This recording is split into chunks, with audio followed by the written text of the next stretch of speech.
সূরা কাহফ 29 নম্বর আয়াত পড়ে দেখেন, আল্লাহ পাক বলছেন ওয়াকুলিল হাক্কু মির রাব্বিকুম, সত্য সেটাই যা তোমার রবের পক্ষ থেকে আসে। ফামান শাআ ফালইউমিন, যার ইচ্ছা হয় বিশ্বাস করুক, ওয়ামান শাআ ফালইয়াকফুর, যার ইচ্ছা হয় সে অস্বীকার করুক। এই কারণে আমরা বলি ফেসবুকে এত বেশি ছবি দেওয়া, এই আই ওয়াশ করা, এই যে শোডাউন করা, হ্যাঁ, ইসলামের কিছু কাজ করলেন একদম মানুষকে না দেখাইতে পারলে ঘুম হচ্ছে না, এগুলো বন্ধ করেন, এগুলো বন্ধ করে দেন আল্লাহর ওয়াস্তে। অফলাইনে কাজ করেন, নিজেকে গোপন করার চেষ্টা করেন। যত বেশি মানুষের কাছে নিজেকে এক্সপোজ করবেন, কাজের বরকত কমে যাবে, কাজের বরকত কমে যাবে, চোখ লাগবে, নজর লাগবে। এবং চোখ লাগা বদ নজরে বহু আলেম আস্তে আস্তে মাঠ থেকে মাইনাস হয়ে গেছে না, যায় নাই?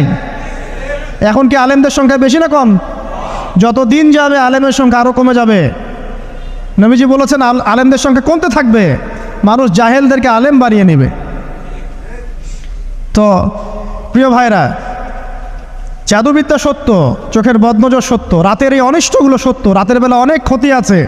এই জন্য নবীজি বলছেন বাচ্চাদেরকে বাইরে বের করো না, এবং তোমরাও রাত যখন গভীর হবে তখন এদিক ওদিক ঘোরাফেরা করো না। দেখবেন রাত যত গভীর হয় আমাদের শহরগুলো তত জীবিত হয়, তাই না?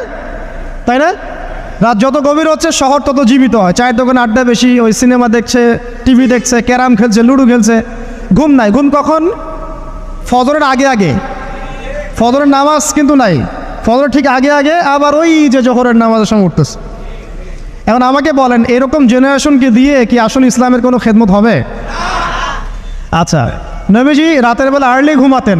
আল্লাহ পাক আমাদের সবাইকে তাড়াতাড়ি ঘুমানোর তৌফিক দান করুন।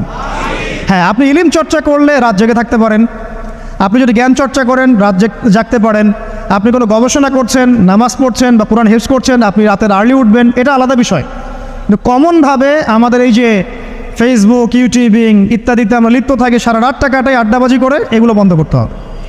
এগুলো বন্ধ না করলে ফিজিক্যালি আমরা সুস্বাস্থ্যের অধিকারী হতে পারবো না। সারা দিনটা আমাদের একটা কি বলবো অলসতার ভাবে